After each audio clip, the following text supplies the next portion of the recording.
oxygen. You need to breathe in order to stay alive. For your body to stay alive, you need oxygen.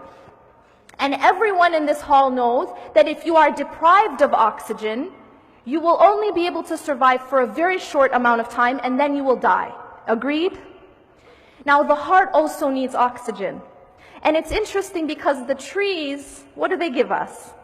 They give us oxygen. And in fact, Allah subhanahu wa ta'ala actually made this connection with the tree and the good word, the goodly word, that kalimatun tayyiba. And that being iman and la ilaha illallah. And ultimately, the oxygen of the heart is dhikrullah. It's the remembrance of Allah subhanahu wa ta'ala. If we live our lives and we don't remember Allah, if we live our day, we go through our day and we aren't praying, it is exactly like a person who is being deprived of oxygen. And I don't need to tell you, we don't need an MD up here to tell you what's going to happen to that person. It's obvious. That person who is depriving themselves of oxygen is going to die. And this is the state of those people's hearts who are not praying, or who are abandoning salah, or who are, they're not praying on time, or they don't have a connection with the words of Allah, the book of Allah. Because what they've done is they've deprived their heart of the oxygen, which is the remembrance of Allah. The remembrance of Allah is the oxygen of the heart. And and this is just a funny example. You never have a person say, I'm too busy to breathe.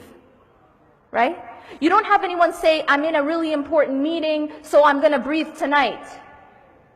Or I'm not having a good day, so I'll leave breathing till tomorrow. Because I'm really down, I'm not in a good mood. Nobody says I'm watching a TV show, so I'm not going to breathe. Or I'm at the mall. You understand the point here. We know that we have to breathe to stay alive. And it does not matter where we are, or in what state we are in, or in what condition we are in.